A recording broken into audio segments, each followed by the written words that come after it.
नाजरीन आदाब, आपकी बात से मैं अरशद जमाल। अभी जो कल परसों रिज़ल्ट आया है नीट का, तो अभी नीट में क्वालिफ़ाई किया महफूज जनता के बेटे रेहान ने। उनके दोस्त हैं ताबिश मसूद, जो आज यहाँ हमारे आपकी बात के स्टूडियो में मौजूद हैं। इन्होंने भी कामयाबी हासिल की है। तो ताबिश मसूद साहब, बहुत आपका इस्तकबाल है, बहुत स्वागत है आपकी बात में। बहुत बहुत शुक्रिया। और आपने बड़ी कामयाबी हासिल की। तो मैं सबसे पहले तो ये जानना चाहता हूँ कि आपकी बेसिक एजुकेशन कहाँ से हुई? मेरी इब्तिदाई तालीम अल-फलाह मिली स्कूल से हुई थी। उसके बाद 6 क्लास में मैंने डीएवी स्कूल में एडमिशन लिया। उसके बाद मैंने 10th तक डीएवी इंटर कॉलेज मऊ से अपनी हाई स्कूल की एजुकेशन कंप्लीट की।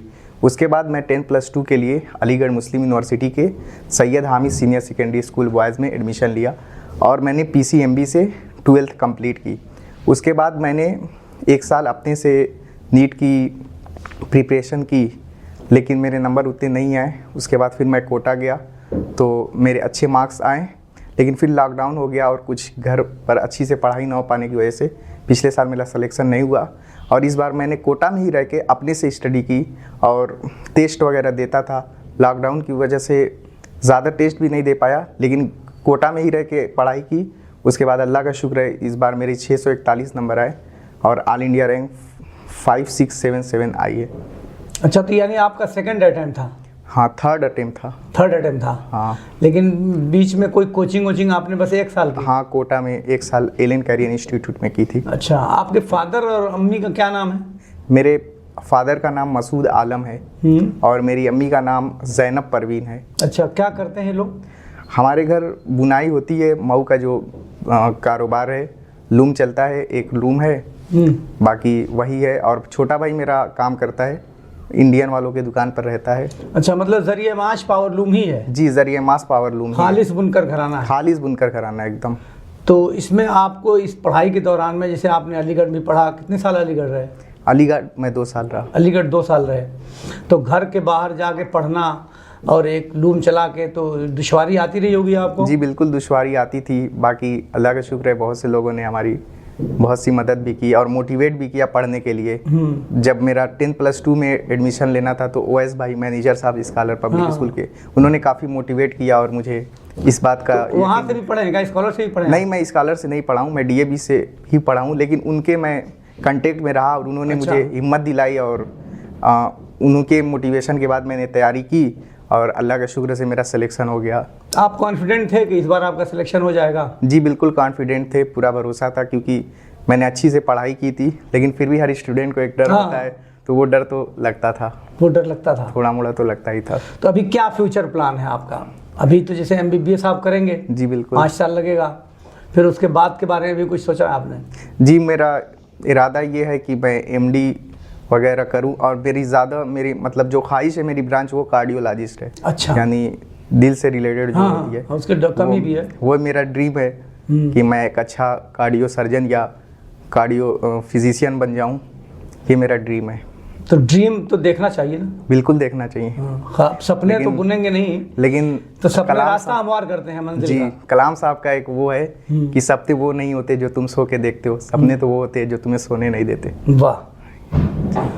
तो अभी जैसे इसमें अगर मैं ये आपसे कहूँ कि आपने एक बड़ी कामयाबी हासिल कर ली, तो बहुत सारे बच्चे जो आपके पीछे हैं, इंतज़ार कर रहे हैं कि हमारा भी नंबर आ जाए, तो उनके लिए क्या मैसेज देना चाहेंगे? किस तरह से प्रिपरेशन करनी चाहिए? मैं मैसेज ये देना चाहूँगा कि जैसे कि जो पढ़ाई होती है, जैसे कि जो 6, 7, 8 कि ये जो स्टडी होती है इनिशियल, उसकी जो चीज़ें होती है ना, वो बेसिक होती है। फिर वो पढ़ेंगे तो आप 9th और 10th की जो चीज़ें होती है वो समझ में आएगी। वैसे अगर इंसान 9th और 10th से भी अच्छा स्टार्ट करे पढ़ाई करना, मतलब 10th 9 तक 8 तक नहीं भी पढ़ा, लेकिन अगर उसके दिमाग में आया कि 9 से चलो मैं स्टार्ट करता हूँ, तो अगर वो 9 10 से ही अच्छी से पढ़े, क्योंकि 9th और 10th की बहुत सी ऐसी मैथमेटिक्स होती है।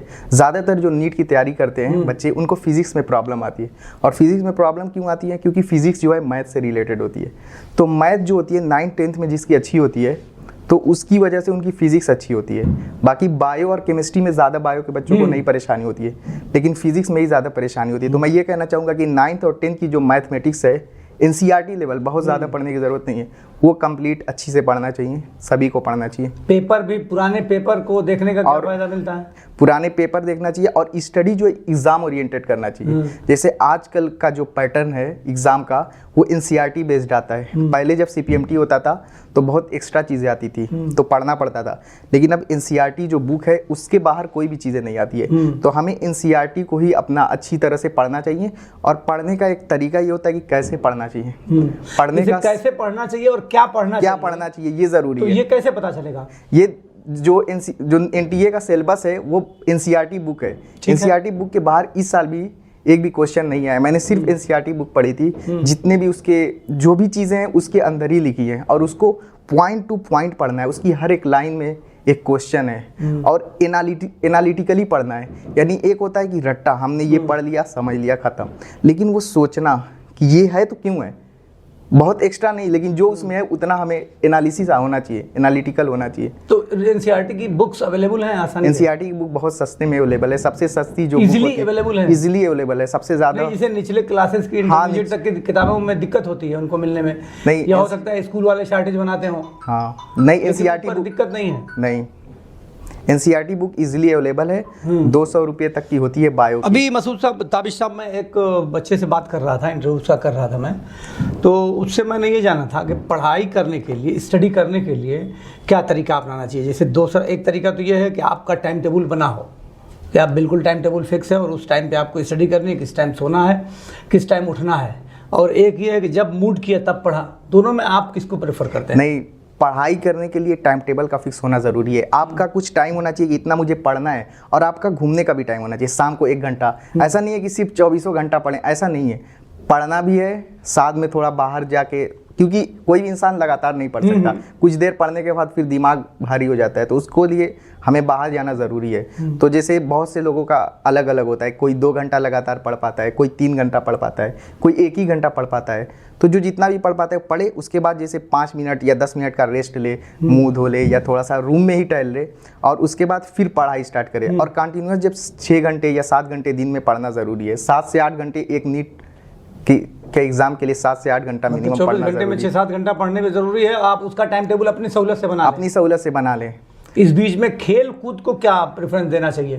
खेल कूद जो बहुत सारे खेल हो सकते हैं, आप बैडमिंटन खेल रहे हैं, क्रिकेट खेल रहे हैं, या आप वो खेल आप खेल सकते हैं जिससे आपकी स्टडी पर कोई भी वो ना हो। जैसे आप शाम में बाहर निकले हल्का फुल्का बैडमिंटन। लेकिन अगर कुछ आप ऐसा खेल रहे हैं कि मान लीजिए आप फुटबॉल खेले, फिर आपका पैर दर्द है, आप पढ़ ही नहीं पा रहे हैं, तो ऐसा नहीं होना चाहिए। और जैसे कि बहुत से लोग जो है कुछ मूवीज़ वगैरह देखने लगते हैं, तो उनकी क्या होती है, सीरीज़ होती है, तो अब उनके दिमाग में वही कहानी चल रही होती है कि अब अगली दिन ये आएगा। तो इस तरह के मोबाइल से, मेरा कहने का ये मतलब है कि मोबाइल अगर हो भी, वैसे तो मोबाइल हो सके तो ना रखना चाहिए, क्योंकि हर इंसान नहीं कंट्रोल कर पाता। मैं अगला सवाल इसी पे आने वाला था। अच्छा, कि कुछ लोगों का ये कहना है कि एंड्रॉयड मोबाइल बच्चों को नहीं रखना चाहिए, और कुछ का कहना ये है कि एंड्रॉयड मोबाइल ना रख के जो ज़रूरी काम करने हैं वो लैपटॉप पे करें, वो या नोट पे करें। लेकिन एंड्रॉयड मोबाइल होता है तो बच्चे उसमें दूसरी चीज़ों में उलझ जाते हैं, पढ़ाई से हट के। इस पर आप भी क्या राय है? आपकी बात बिल्कुल सही है। देखिए, मोबाइल कोई भी चीज़ का इस्तेमाल पर डिपेंड करता है। कोई भी चीज़ सही भी इस्तेमाल हो सकता है, गलत भी। मोबाइल का सही इस्तेमाल, क्योंकि आजकल ऑनलाइन का दौर है, सारी पढ़ाई ऑनलाइन ही होती है, तो अगर मोबाइल का इस्तेमाल पढ़ाई के लिए किया जाए तो बहुत ज़रूरी है। लेकिन सवाल ये कि हो पाता है कि नहीं, तो बहुत से लड़के हैं जिनको नहीं हो पाता है, उनसे कंट्रोल नहीं होता। तो मेरी उनके लिए यही सलाह है कि वो मोबाइल अपने पास रखे ही ना। छोटा वाला काम में तो इंटरेस्ट बहुत होता है, बहुत ज़्यादा इंटरेस्ट होता है। बहुत से ऐसे लड़के होते हैं, लेकिन वो चंद होते हैं जो अपने ऊपर कंट्रोल रख पाते, जो नहीं रख पाते। मेरी उनको यही सलाह है कि नोट्स के फॉर्म में पढ़े, ज़रूरी नहीं है कि मोबाइल से। अगर आपको मोबाइल पे कंट्रोल नहीं होता है तो आप जो भी अवेलेबल है नोट्स उसी से पढ़िए, आपको मोबाइल की ज़रूरत नहीं है। बाकी अगर आपको कोई अपडेट होता है वो तो पता चल ही जाता है दोस्तों से।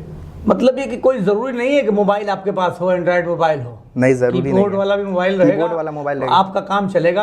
पढ़ने के लिए जो किताबें हैं, टेक्स्ट बुक है, सब कुछ अवेलेबल है, सब कुछ। कोई सिलेबस में दिक्कत नहीं है, किसी कोई सिलेबस में दिक्कत नहीं है। सिलेबस भी फिक्स है, सबको पता है कि यही फिक्स है। बस क्या होता है कि अच्छा, दोस्तों से कितनी मदद मिलती है पढ़ाई के ज़माने में? दोस्तों से बहुत, दोस्त देखिए एनवायरनमेंट का बहुत फ़र्क पड़ता है। अगर हम देखते हैं कि हमारा दोस्त पढ़ रहा है तो हमें भी लगेगा कि अरे पढ़ना चाहिए। आप 1 घंटा पढ़ते हैं, आपके दोस्त पढ़ते ही नहीं। आप 1 घंटा पढ़ गए, अरे यार मैं तो पढ़ रहा हूँ, ये तो पढ़ ही नहीं रहे, मतलब मैं बहुत ज़्यादा पढ़ रहा हूँ। और अगर आपका दोस्त 6-7 घंटे पढ़ रहा है और आप 4 ही घंटे पढ़ रहे हैं तो आपके दिल में रहेगा कि मैं कम पढ़ा हूँ, तो इससे थोड़ा सा फ़र्क पड़ता है। तो इसलिए दोस्ती अच्छे लोगों से करना चाहिए, जो आपकी पढ़ाई में हेल्पफुल हो, वो आपकी मदद करे, आप उसकी मदद करें, क्योंकि इससे थोड़ा सा मदद मिलती है। बहुत सी चीज़ें अगर आपको मतलब कुछ बार ऐसा होता है कि कुछ चीज़ें आपके गलत समझ में आ जाती है, तो आपके दोस्त बताया था नहीं ये नहीं ऐसे है, तो उससे आपको बहुत मदद मिलती है। दिनचर्या क्या है आपकी, जैसे क्या बजे सो के उठते हैं, कब सोते हैं, कब बीच में क्या, पूरा ज़रा बताइए, क्या आपका क्या रूटीन है लाइफ का? मेरा सोने का यही तरीका है कि मैं यूजुअली 11-12 बजे तक सो जाता था। ठीक है। और उसके बाद सुबह 6 बजे उठ जाता था, नमाज वमाज पढ़ के उसके बाद पढ़ने बैठता था। और सुबह के टाइम जैसे कुछ चीज़ें याद करने वाली होती है, तो जो याद करने की चीज़ें होती हैं उसको सुबह करना चाहिए। बायो में भी कुछ चीज़ें याद करने वाली होती हैं, और भी बहुत से सब्जेक्ट होते हैं, तो जो याद करने वाली है सुबह दिमाग बहुत तेज़ रहता है, तो सुबह याद करने वाली सारी चीज़ें कर लेता था। उसके बाद मैं 10-11 बजे तक पढ़ता था, उसके बाद थोड़ा सा रेस्ट ले लेता था। उसके बाद दोपहर का खाना खा के उसका नींद आती थी, तो उस टाइम क्या करता था कि कोई ऐसी चीज़ें, मान लीजिए कोई लेक्चर देखना हो या कोई ऐसी चीज़ें सिर्फ जो देखना हो, क्योंकि मतलब अगर हम सोते नहीं थे दोपहर में? नहीं सोते नहीं थे। दोपहर में सोना चाहिए आधा घंटा, क्या दिक्कत है? डिपेंड करता है कि कैसा दिन है। अगर दिन बहुत ज़्यादा लंबा है तो सो सकते हैं, लेकिन मेरी आदत नहीं है। अच्छा। मैं नहीं सोता हूँ। कभी बहुत गर्मी होती है तो कभी कभी सो जाते हैं, क्योंकि यूजुअली जो कोचिंग होती है ना वो दोपहर को ही होती है, 2 से 5 के बीच, और एग्ज़ाम भी 2 से 5 के बीच होता है।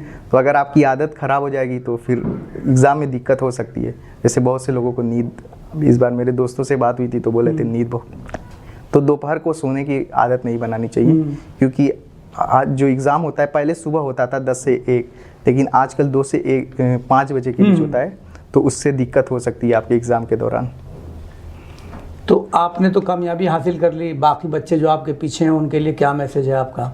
मेरा यही मैसेज है कि 2 चीज़ें हैं। एक जो है कि हम दोस्ती जो है, बहुत ज़्यादा क्या होता है कि हम लोग दोस्ती बना के घूमने लगते हैं, तो बहुत अच्छा लगता है, सबको अच्छा लगता है, हमें भी अच्छा लगता है, लेकिन फिर जब वक्त निकल जाता है तो सोचते हैं कि यार पढ़ लेना चाहिए था, बस 1 साल की बात है। तो बस यही मेरा ये संदेश है कि 1 साल के लिए हॉस्टल के खाने में और घर के खाने में क्या फ़र्क है? देखिए, खाना घर का तो अच्छा होता है। हॉस्टल के खाने में आपको वो चीज़ें नहीं मिल पाएंगी जो घर के खाने में होती है। हॉस्टल के खाना एक ही चीज़ रोज़ रिपीट होगा, आलू रहेगा, बैगन रहेगा, अगले दिन आलू रहेगा, और गोभी रहेगी, अगले दिन फिर आलू समझ लीजिए कॉमन है। तो इसलिए खाने पर तो मैं बहुत ज़्यादा ध्यान नहीं देता था। कभी कभी नहीं, लेकिन भूख भर खाना तो जो भी रहता है, जब वही खाना ही है तो फिर भूख लगती है, अच्छा लगता है वही खाना, ठीक लगने। हाँ, पूरा खाना खा लेते हैं? नहीं, पूरा खाना मैं नहीं खाता था, कभी भी पूरा खाना नहीं खाता था। मैं थोड़ा कम ही खाता था, क्योंकि पूरा भरपेट खा लेने से ज़्यादा नींद आती है। तो ऐसा मेरे टीचर ने कहा था कि पूरा मत खाया करो, तो मैं पूरा नहीं खाता था। तो अभी क्या प्रोग्राम है आगे का, आपका फ्यूचर प्लान क्या है? अभी मेरा यही प्लान है कि अब मेडिकल कॉलेज में एक अच्छे से अच्छे एडमिशन हो जाए जल्द से जल्द, और उसके बाद मैं अपनी आगे की फिर तैयारी शुरू कर दूं, ताकि आगे मुझे फिर कंप्लीट है। हाँ, मास्टर करना है। ये आप ताबिश को सुन रहे थे, ताबिश ने कामयाबी हासिल की। कितना नंबर आया टोटल आपका? मेरा टोटल नंबर 641 है। अच्छा, तो कितना, क्या ख्वाहिश है आपकी, कहाँ चाहते हैं, कहाँ एडमिशन चाहते हैं? मेरी ख्वाहिश KGMC लखनऊ है। KGMC की रैंक तो और ज़्यादा जाती है जी, ज़्यादा जाती है, मुझे पता है। असल में पहले अलीगढ़ भी चाहते हैं। अलीगढ़, हाँ, अलीगढ़ सेंट्रल से तो आप रह चुके हैं 2 साल? हाँ, अलीगढ़ हम रह चुके हैं, तो अलीगढ़ भी अच्छा है, कॉलेज है बहुत ज़्यादा। अच्छा, अलीगढ़ और कोटा में क्या फ़र्क लगा आपको? अलीगढ़ और कोटा में, अलीगढ़ में क्या होता है कि अलीगढ़ में एक हम पढ़ाई कर रहे होते हैं, तो उसमें जो है एक टेंशन नहीं होता है, और जो कोटा है उसमें हम किसी कोर्स में नहीं होते हैं, हम एक चीज़ की तैयारी करते हैं, तो उस वक्त हमें स्ट्रेस होता है, दबाव होता है, हमारे ऊपर प्रेशर होता है कि हमें पढ़ना है। वहाँ भी हॉस्टल है, वहाँ भी हॉस्टल है, लेकिन दोनों जगह बहुत फ़र्क है। वहाँ क्या होता है, अगर कभी किसी दिन नहीं भी पढ़े तो कोई आपको कोर्स से नहीं निकालने जा रहा है, लेकिन अगर आप कोटा में एक भी दिन मिस कर रहे हैं तो आपका मतलब कि आप 1000 रैंक अपने पीछे कर रहे हैं। तो यही फ़र्क है वहाँ पे अलीगढ़ में और कोटा में। ये ताबिश को सुन रहे थे। अभी ताबिश के फादर मसूद साहब भी स्टूडियो में मौजूद हैं, तो मैं चाहता हूं कि मसूद साहब से भी कुछ बात हो। मसूद साहब, आपकी बात में आपका बहुत इस्तकबाल है। शुक्रिया। आपका बेटा ताबिश अभी बात कर रहा था और आप अभी सुन रहे थे, देख रहे थे कि कैसे बहुत सलीके से बात कर रहा था और हर बात का बहुत इत्मीनान से उसने जवाब दिया। ऐसा लग रहा था कि कैमरे के सामने बोलने की उसकी आदत है, तो ये कॉन्फिडेंस की वजह से ऐसा होता है। ऐसा नहीं कि ज़रूरी नहीं कि सब लोगों को सब चीज़ का मौका मिलता हो, लेकिन जिसके पास कॉन्फिडेंस होता है तो कहीं भी जाता है तो वो बात बेहतर करता है। अभी मैं अरुषा से बात कर रहा था थोड़ी देर पहले, तो उसके अंदर ही मैंने देखा कि बहुत कॉन्फिडेंस है। तो बेटे ने आपके कितने बच्चे हैं आपके? 4। कितने बेटा कितने बेटी? 1 बेटी 3 बेटा। अच्छा, बाकी तो ये बड़े हैं क्या? जी, सबसे बड़े हैं। ताबिश? यस, ताबिश सबसे बड़े हैं। तो सबसे बड़ा बेटा ही आपका कामयाब हो गया, नीट की एग्ज़ाम क्वालिफाई कर लिया, तो आपको कैसा लगा? बहुत अच्छा है, बहुत गर्व महसूस होता है। अच्छा, तो आप पावर लूम चलाकर बच्चों को इतनी तालीम दे रहे हैं, तो कैसे ये, इसमें आपको बहुत दुश्वारियाँ तो आती होंगी? बिल्कुल आती है। हाँ, तो उसी में से कुछ खर्च की कटौती करते हैं कैसे? आखिर इनकी हाँ, फीस तो का इंतजाम कैसे सब करते हैं आखिर एक लूम चलाकर? वो तो जो है ज़रूरी है, खर्च की कटौती तो करना ही है। कपड़ों पे कटौती करना है, खाने में भी कटौती करना है, बस ये कि ज़िंदगी चलती रहे और लड़का सही से पढ़ ले। तो ये जज्बा आपके अंदर कैसे पैदा हुआ, या ये सोच क्यों कर आई कि थोड़ा सा कम खाएंगे, कम पहनेंगे, मगर बच्चे को पढ़ाएंगे अपने ज़रूर? ये देखिए, मेरी छोटे से ही आदत थी। अच्छा। और ये आदत छोटी सी थी, और जो है कि बच्चों को पढ़ाना है। और उस समय मैं कह भी रहा था जी, जब ये बच्चा जो अभी 5 की क्लास की पहले था कि इसको अलीगढ़ भेजेंगे, तो लोग मजाक उड़ाते थे कि जो है कि कैसे भेजोगे, वहाँ टेस्ट होता है, निकलेगा तब न भेजेंगे। लेकिन वो मेरे ज़बान से निकलती रहती थी कि मैं अलीगढ़ भेजूँगा। और अल्लाह का शुक्र है कि इन्होंने DAV स्कूल से जो है 88% लाए, और प्रिंसिपल के लड़के के बाद ये दूसरे पोजीशन पे थे DAV में। और घर पे जो है तैयारी करके इन्होंने अलीगढ़ का टेस्ट निकाला, 33 रैंक। कहीं कोचिंग नहीं किया? जी नहीं, कहीं कोचिंग नहीं किया। मतलब ये कि आप ये कहना चाहते हैं अगर इरादा मजबूत हो और सच्चे दिल से अगर कोई काम किया जाए तो उसमें कामयाबी अल्लाह में जरूर देता है। एकदम ज़रूरी है, ईमानदारी होनी चाहिए और दिल से लगे होना चाहिए, और अल्लाह पे भरोसा होना चाहिए कि अच्छा, हम मेहनत करेंगे उसका फल मिलेगा। बच्चों को आला तालीम दिलाने के लिए गरीबी में कितनी रुकावट है? जैसे कुछ लोग ये सोच के बैठ जाते हैं यार हम तो लूम चला रहे हैं तो कैसे हमारे अपने बच्चे को पढ़ाएंगे, इतनी आला तालीम कैसे देंगे?